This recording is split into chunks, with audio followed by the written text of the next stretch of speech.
Welcome to episode 27 of The Lowdown Show. I'm Neil Graham.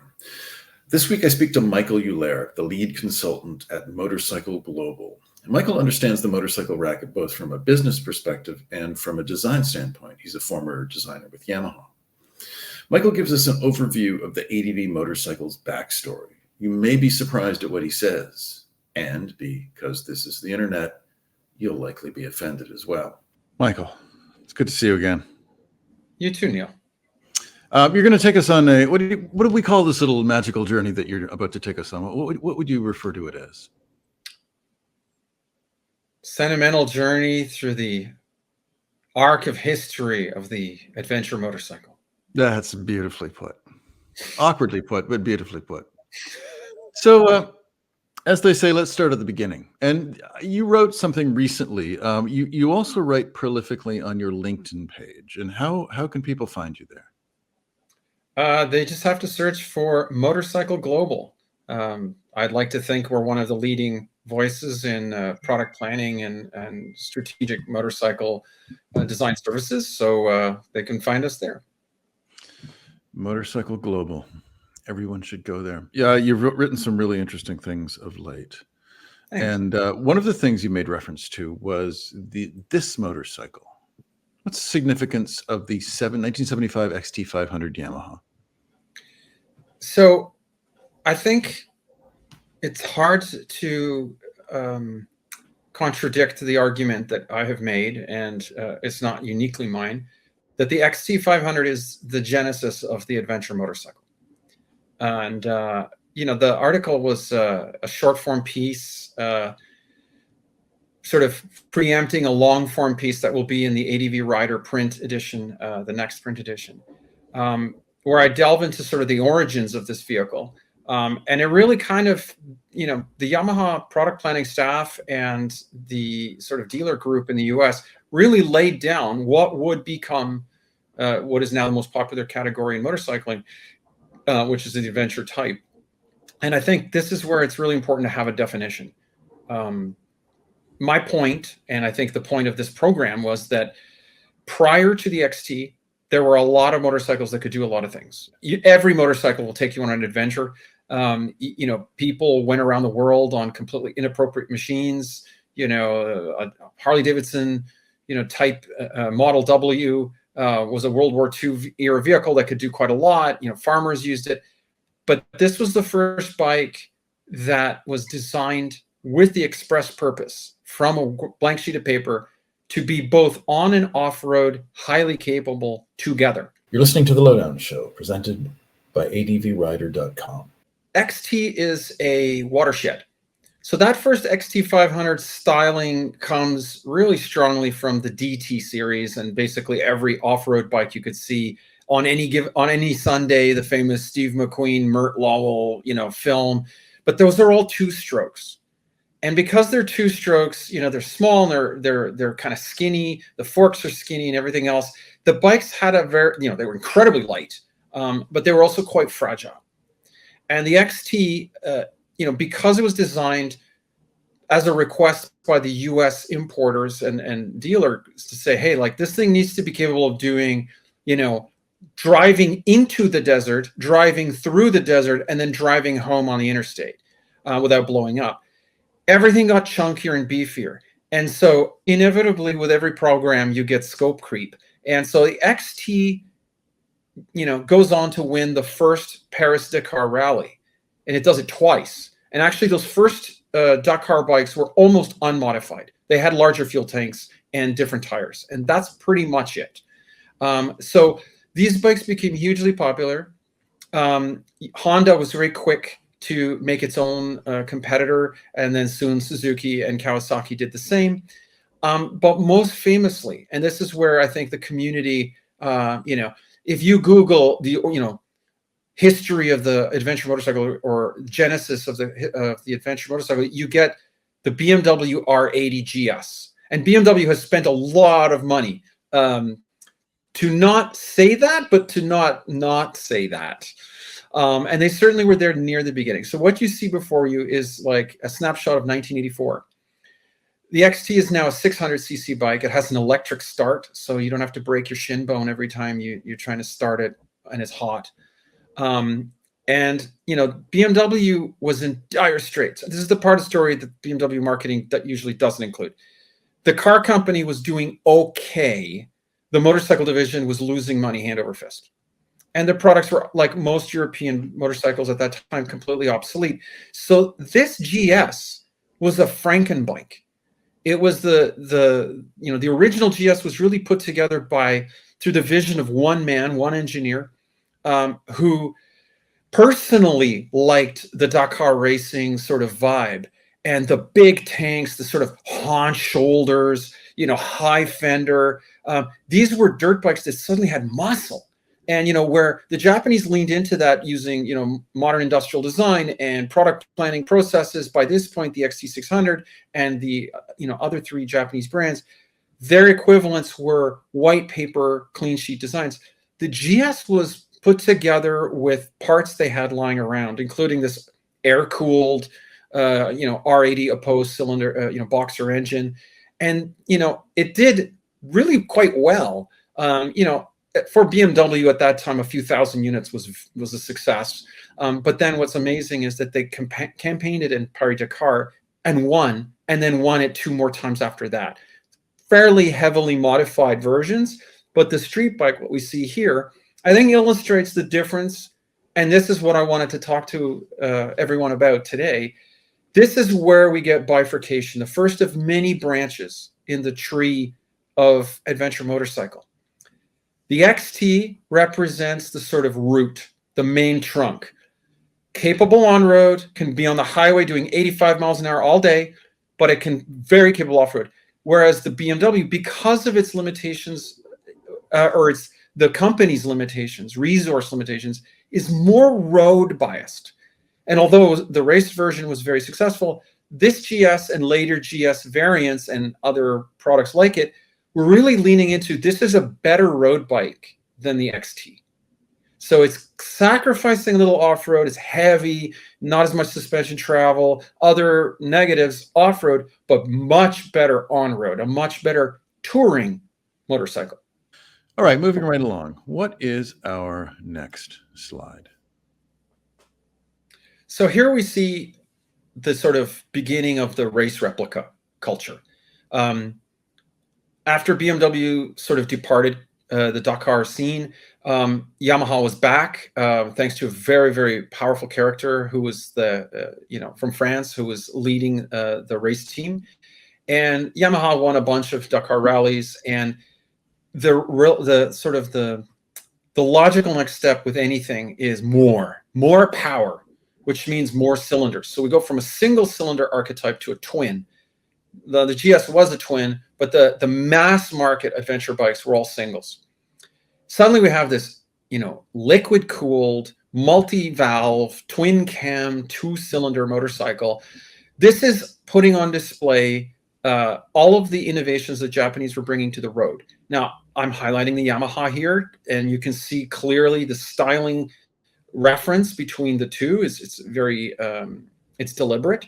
Also, you can see if you're familiar with sport motorcycles from that time, the twin round headlamps, the air induction pockets, molded in on the side. This thing is really trying hard to say, I am cutting edge.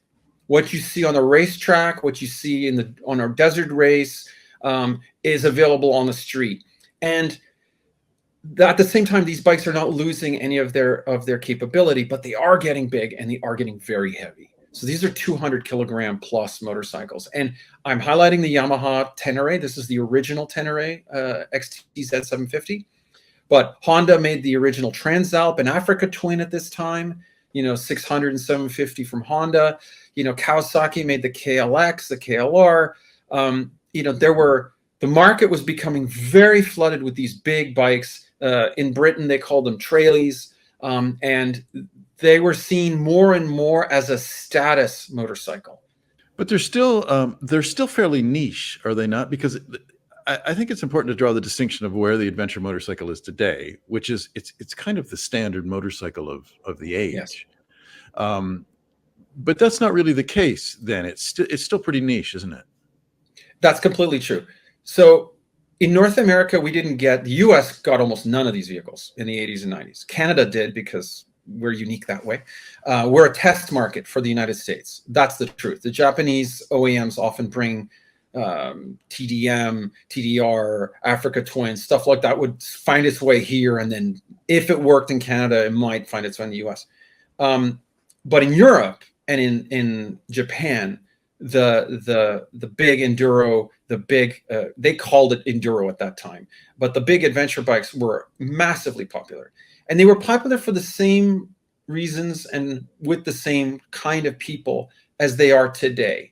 It was seen as an alternative for a guy who didn't want to get on a sport bike because they were, sport motorcycles were at their absolute peak, at their zenith. Culturally within motorcycle culture at that time, and there's always some people who push back, but you're absolutely right.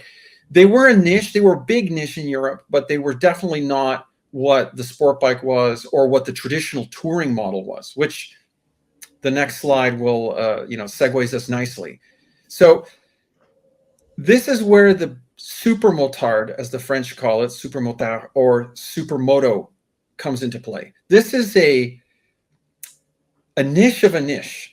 So in Paris and in large cities in Europe, but especially in France, people were experimenting and putting 17-inch street tires, street wheels on things like a XT600 or a Honda XL 650. Because what they discovered by accident, what we all know now, is that in a condensed traffic urban area, that wide motocross handlebar, tall riding position, that sharp steering is really amazing for getting through traffic. And now imagine Paris in the 80s and early 90s. Like, it's not like Europe today, which is very organized. Red lights mean stop. In most of Southern Europe, Central Europe at that time, red light was a suggestion. Everyone had a cigarette. Goal was in one hand on the shifter, flying through the corners, not paying too much attention. It was a deadly motorcycle urban environment. And so the supermotard is this kind of almost hooligan offshoot. And Gilera, which is a now extinct brand, an Italian company, was the first to make a factory supermoto. And that was the Nordwest. And what's important is they didn't just put road wheels and tires and brakes on it, but they styled it in a way that made it more product-y and less like a dirt bike. And then in a weird kind of perverse reversal, the dirt bike variation, the RC, borrowed its styling from the supermoto. And okay, Gilera was a small player, but it had a big impact. The KTM Duke, the original Duke, I believe it was a 590 or 600 cc, was directly inspired from these, very strange little Italian supermotos that kind of started to become cult products. And the Japanese, eventually the big OEMs, did offer supermoto variants of their big singles. On the next slide, you'll see another variation that the adventure bike took. Just before we move on, what I love about the Gilera supermoto story is that it almost parallels how these brands like Supreme, the clothing brand, which is not really for my demographic, admittedly, nor yours. It's not for hauling the fishing nets in, is it, Michael? No. But it's very much from the culture. The culture made that bike. These weren't things that were devised in a motorcycle design studio or a product meeting and forced upon the public. This came from the public, didn't it? Those supermotos. Absolutely, grassroots, bottom up. And what's really interesting about the Gilera story and the Cagiva story here is we're talking about tiny companies at a time when there were many tiny companies. The 80s was a rebirth of sorts for European OEMs because the 1970s, Japan came and they saw and they destroyed everyone. And we know this story in North America, one brand left standing, Harley Davidson. In Europe, the Brits were all wiped out. One guy left standing. It's the reborn John Bloor Triumph. BMW. There were many brands in Germany, BMW the only one. In Italy, there were some hangers-on. And these were family-run businesses, literally in some cases, like in the case of Cagiva. And that meant that, like to your point, product planning was, 3 or 4 men sitting around, the proverbial dinner table, shooting the shit and saying like, well, I saw this, I was in Paris and I saw all these guys on, I took 3 photos with my 35 millimeter SLR, and you print out some crappy photos and say, I saw this in Paris. Let's do this. And in the case of the Cagiva, this is adventure sport. This is not unique, but this was another branch that the enduro adventure bike went. And we're familiar with all these branches because they exist today. And this is the sport adventure sort of brand so Cagiva, it's the peak of the sport bike era. They're known for their designs because they're definitely not known for their product quality. And, basically every great designer from the 1990s is working at this little tiny motorcycle company in northern Italy. Massimo Tamburini, famous designer of the Ducati 916, 900 SS that's behind me, many, many Bimotas. He was, in fact, a founding member of Binota. Pierre Terblanche was a young, at that point, aspiring motorcycle designer from the Audi car studio, comes to Cagiva, to CRC, and he does the Mito, which is admittedly a 916 clone, but it's got Pierre's touch. It's a softer, more sophisticated surface touch.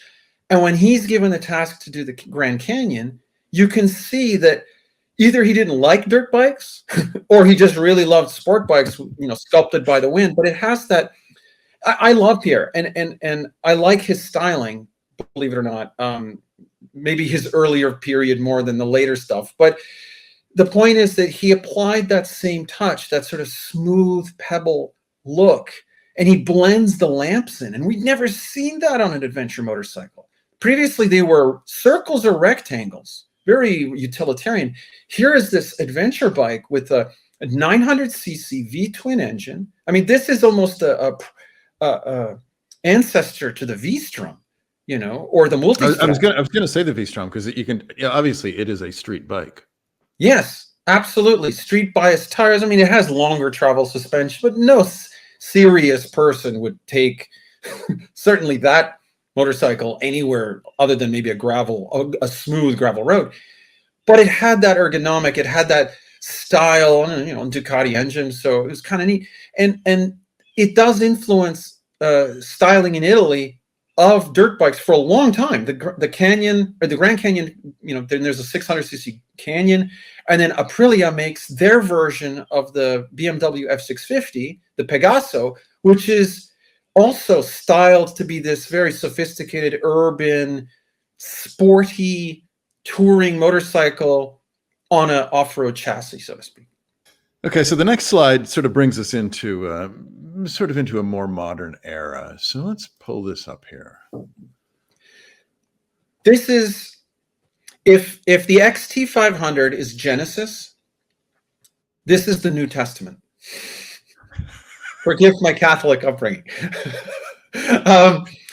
This is the crazy, weirdo that descends into the crowd and says, I've got an idea. And I arch my eyebrow because, those are 2 different variations of the same model, but the restyle with the yellow one, has the crazy asymmetrical lighting where one, main beam is big and the high beam is small. I remember when this bike came out, I remember thinking, well, that's it then. BMW has just decided to quit the motorcycle industry and decided to go out on like it's a lark. It can't be serious. I thought, and I continue to think, this is one of the most hideous vehicles ever produced with any number of wheels. It's so wrong proportionally. It's so wrong stylistically. Why does it have 2 fenders? Why does one lamp look bigger than the other? Is it a touring bike? Why does it have a single-sided swing arm? Why does it have this high-mounted, obsolete engine? Like, none of this made sense to anyone. let me jump in. So what is it? What is it that, because this is the, I mean, I refer to it as the era of the tongue depressor, the, the beak. Now, but why is the beak there? Is it because if the beak isn't there, the tank looks too fat? You know, honey, do these jeans make my ass look big? What's going on here? Is the beak meant to take her eye away from something else? You'd have to ask David Robb and Edgar Heinrich, and it's really Ed Heinrich, who, on the record, I adore. Actually, I respect and like both of those men, and I've met them on a number of occasions, and they're terrific human beings, and they did amazing things. This is probably not one of them, but, and this is the key thing, this thing was the first GS that sold like really well. This is the beginning of modern adventure motorcycle. And what I was about to say was, while everything about this makes no sense, maybe that's why it made sense. So this is the true story of how the GS started to be, what started this bike on to become the icon that it is. It's one, again, just like the Supermoto in Paris, this is one city, in Milan specifically, and in northern Italy. You know, this is a city that has a lot of wealth. It's the home of the Italian stock market and big banks and finance companies. You know, Italy has a strong industrial belt in the north, but Milan is finance, it's fashion, it's business. Well, a lot of Milanese men were commuting to work on BMW touring models, you know, so they were prestige guys with tons of money, and they had $1,000 shoes and $20,000 watches. And they were commuting by motorcycle because you'd be a crazy person to commute into central Milan in a car. You'd spend half your day driving. So you'd wander through traffic on a bike. But they wanted something with that reflected their status in life. So they leaned into BMW because, of course, they all drove BMW cars. And they bought big touring rigs, the RT, you know, the boxer engine, big touring bikes. But they're unwieldy, and especially in Europe at that time. You'd park your motorcycle in a designated motorcycle parking space or on the sidewalk or wherever, and you'd come out 3 days a week. You'd come out at the end of the working day, and the bike was knocked over because someone in a Fiat Tipo backed into it trying to parallel park. So you've got guy in his Zegna suit and €1,000 loafers trying to lift a 260 kilo dirt bike, pardon me, touring bike. And the fairings are wrecked and it looks bad. And so he feels bad. These bikes became the go-to because their sheer utility and their height, they had the brand, they had the prestige, the roundel on the tank that the neophytes who looked at them would just go, wow, BMW must be special. They had the commanding riding position that commuters all over Europe liked about dirt bikes, about enduros. But then it had this kind of tank-like invincibility. Now, let's be clear. These motorcycles are not reliable by any Japanese standard of the day or today. The myth about the boxer, the facts are in anywhere for anyone to look up in terms of recall. These bikes are okay, but they feel substantial. They feel like tanks. The engine sticks on both sides like a big knuckle. So if the thing falls over, it doesn't fall over so far. This is what they told us when we did competition benchmarking at Yamaha in the early 2000s. These are not my ideas. This is what Milanese consumers of the GS told us. They didn't buy this bike for the performance. They didn't buy it because they were going to Morocco. They bought it because it allowed them to commute with a prestige brand. And if the bike was knocked over and had a dent in the tank, on this, it kind of looked cool, made you seem tough. If your R1100 RT had smashed, cracked plastic panels, it looked shabby. And from that moment, the adventure bike as an urban assault vehicle, premium vehicle, is born. I just thought this, and I hadn't thought this before, but is there, from what you just said, is there a kind of a Land Rover, Range Rover parallel here? Because they're sort of high and gawky and statusy.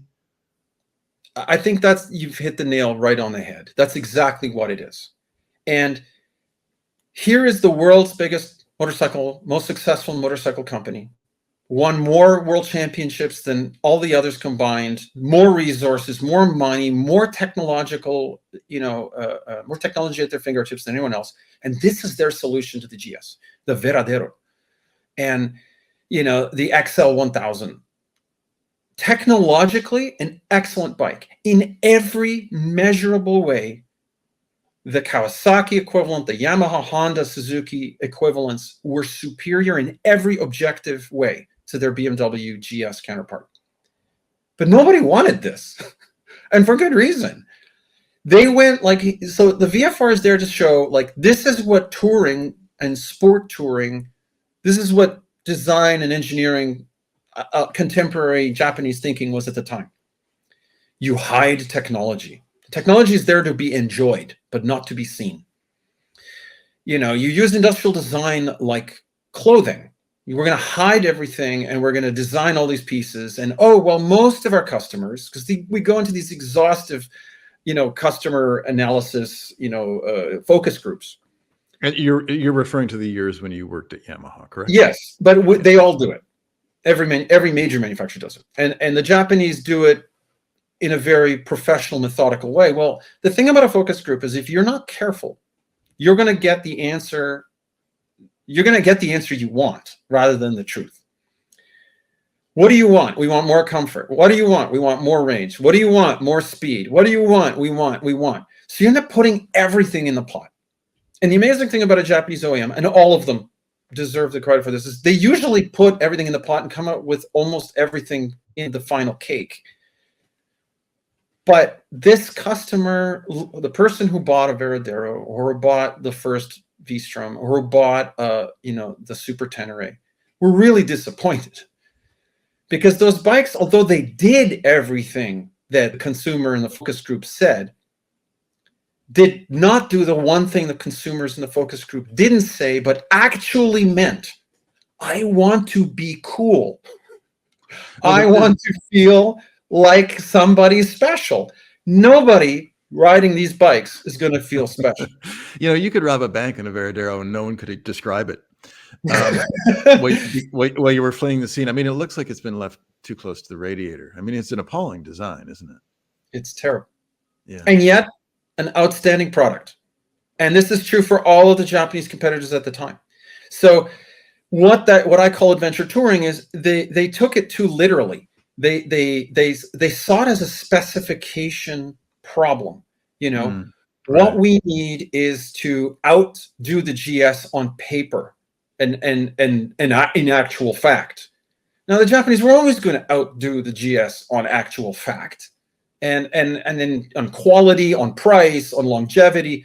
And I mean, this is just objectively true. You can go on Craigslist anywhere in the Western world, pick up 100,000 kilometer Japanese adventure motorcycle, change the oil, maybe put some tires on it, and it will still run within 95% of its design specifications, 25 years later.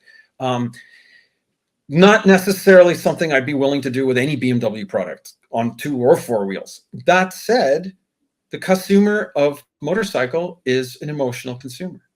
And one other European OEM, which is, coming, next slide, figures this out. So again, people today, younger people, KTM is Europe's largest OEM. They make over 300,000 motorcycles a year. Big success story, right? Not always. They were a radiator company in the 80s. And you heard me right. They made car parts. And they didn't even make car parts for cars. They made radiators mostly for industrial vehicles like tractors and, asphalt pavers. So the unsexy end of the radiator trade. Exactly. That company still exists and is quite successful.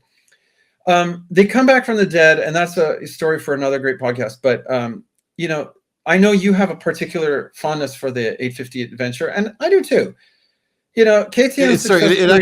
It's the 950. You put 850, but you mean 950. Oh, there you go. Yeah. But what KTM did and understood really early on is they were an enthusiast brand, and they leaned into that very, very heavily. They went to Paris Dakar, they won again and again and they won in motocross and supercross and things like this. And so when they made their first big engine, the V twin, they went back and saw the success that Yamaha had marketing their enduro products on the street to make money, because this is a money-making business, or at least it should be. So they very deliberately styled their street bikes to mimic these desert racers, which were, I mean, I think it's not a controversy to say these are pretty ugly things. Like, they're extremely tall and kind of look like a giraffe. And I mean, I don't know the proportions. We've become accustomed to it after 25 years. But this is not, in an era when motorcycling and cars, the 90s, early 2000s are all about long and low and flowing. Here comes this brutal slab-sided thing, which is extremely proud to show off. Like, yeah, most of the time you're going to be standing up on this thing. And it resonated. People were like, yeah, this is a statement. And what a statement. This bike can legitimately take me to South Africa from Milan, or from Dallas, Texas to the Tierra del Fuego, in Argentina or Chile, without batting an eye, maybe with a change of tires. And KTM took this race replica concept and really, really capitalized on it. You're listening to The Lowdown Show, presented by advrider.com. Nostalgia, the defining feature of almost all design, industrial design, vehicle, motorcycle, car, furniture, product, clothing, for the last 15 years. We're soaked in it. We have the Ducati Desert X, which is a beautifully rendered, very, very well executed piece of industrial design. But I'm sorry, it's a shabby copy of. It lands somewhere between the Africa Twin and the Tenere. I'm a Yamaha guy, so I put the Tenere there. Also, Tenere came first. But the two round headlights, the scoops, the profile, I mean, Ducati didn't ever made this. Cagiva made a dirt bike, and it didn't look like this. We saw it. It was the Grand Canyon. If you're going to emulate... But this is the Desert... Do you say Desert X or Desert Cross? What do they call it? I don't care. I said Desert X. Michael, you should work. You know what? You should work on your attitude. I've got a Ducati. I'm allowed to. I'm part of the family. I'm allowed. Let me step in and do a parenting moment here. Watch your attitude, young man. Well, and this is where it gets confusing, because the Desert Cross, I'm going to call it the Desert Cross. It emulates the Cagiva Elephant, which was powered by a Ducati engine. So but it's the Elephant that it's ripping off, right? Which was a rip-off of the Tenere Africa Twin. It all leads back. No, I'm sorry. The dates are clear, right? Like I'll meet you in court. We can agree on, we can all in this contentious time and human politics, but we have to agree on time. January comes before February.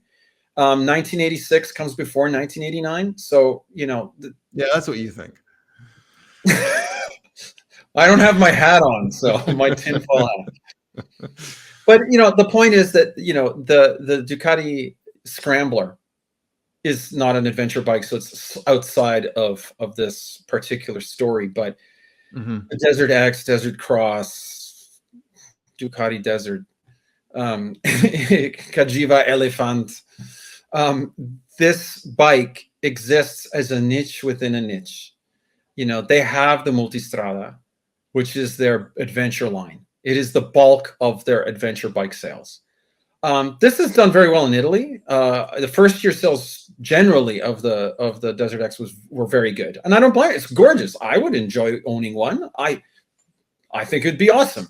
All of the Ducati joy, none of the Ducati pain. So I think this is a winner. My point is, whether we're talking about Ducati, whether we're talking about BMW, whether we're talking about Triumph, everybody is soaking into nostalgia, and Triumph has spent 25 years now, the new Triumph, marketing something they call a scrambler, the Bonneville Scrambler, which purports to be a off-roadish motorcycle, which of course it isn't, but has nothing to do whatsoever with the Bonneville that was in the original Bonneville. But it doesn't matter. But Triumph would say that it's their Tiger series that are the 80 Sure. bikes, correct? For sure. And this is where I think their Triumph is objectively very successful. And they're very sober about their product planning and development. They have split their brand into two pieces without making it messy. They're all Triumphs. They all have the same logo. It isn't like some kind of spin-off brand. You've got Daytonas and Speed Triples and Tigers, which are state-of-the-art contemporary motorcycles that look like today. And then you have state-of-the-art contemporary motorcycles that look like 1960. But my point being that there is this, as there is nostalgia on street bikes, nostalgia on sport bikes. Ducati also made a, Paul Smart replica to try and make a sport bike that looked like it was from the 70s. There is this nostalgia to make new enduros and adventure bikes that look like old ones. I'm amazed that some bright spark at Yamaha didn't make a new XT500. It would be so easy to do on the bones of a contemporary bike, style it to look like they do it with the XSR, which is a huge success. It's their best-selling street bike now. So retro replica is in the adventure segment is the point. And, finally, Right. if you go to the last slide, we get to today, which I think is best exemplified by really Royal Enfield. I deliberately chose the original 410 Himalayan because although I really love the new one, I think it's an outstanding design. This to me is, again, I think this is the sort of breakout moment. It's just designed for utility. Like when I look at that Himalayan, when I first saw it, when it first came out, I thought, is this I thought, as many of my colleagues at Japanese OEMs, we all talked about it as like, oh, this is just their running prototype, like their mule, their test vehicle, because no one would release that to the public, right? What was it about it? What was it about it that made you think it was a test mill? The bird cage, external, we all thought that's a great idea, but industrial design, like any other profession, is subject to trend and navel gazing, like looking at inside your own industry, using your own jargon. And so there's in the contemporary automotive design, there are these tropes, like since really the late 90s, early 2000s, everything is ridiculously overscaled. Like the door handle on your car, whatever car you drive, it was made in the last 20 years, is so massive compared to the door handle on every car made from 1920 to 1995. And it's just a trope, mirrors are huge, mirror stem has to be huge. So when we saw, for example, the luggage rack and then the guards going over the frame, we thought, well, the final product will be this chunked up, molded looking, very designer looking piece. And this looked like a prototype, like a P3 level prototype. The tank was tank shaped, ask an engineer, not an industrial designer, make fuel receptacle. And that was what they would have come up with. And I think that was genius because clearly this was deliberate. Every part of the Himalayan design says what it is. The front fender, the tongue depressor, instead of being super sculpted with a co-injected black rubber piece that's soft, KTM ones have a translucent strip, bullshit. They're just it's a fender. It's white, maybe black, it follows the curve of the tire. And I think that the public saw this bike and reacted super strongly to it the way they did to that first modern GS, the 1100, the 1150 GS, in 2000 and whatever that was, 2001, 2005. Right. It just says what it does. And I come back to the original thing. The reason people buy adventure motorcycles, most of us, is not because we're going to go to Morocco tomorrow on a 6-month camping adventure. It's because we want to feel cool. And the Himalayan makes you feel cool. People will look at that and go, that looks like professional equipment. And when you park that next to a very styled, plastic covered Japanese single cylinder, KLR, that looks prosumer. That looks like Starbucks. This looks like an espresso pulled by a hairy-chested Italian man in a little hole-in-the-wall cafe, and he's like, I put in a little grappa for you. Looks like you've had a tough day. This is the real thing. It's authentic, to use the overused marketing phrase. And I have learned to like that about the Moto Guzzi V85. It's undesigned, mostly for the same reasons that the BMW was 25 years earlier. Moto Guzzi has no resources, so they took what they had and they banged it together, and it's not overstyled. And I think there's this design utilitarianism, and we're seeing it come back.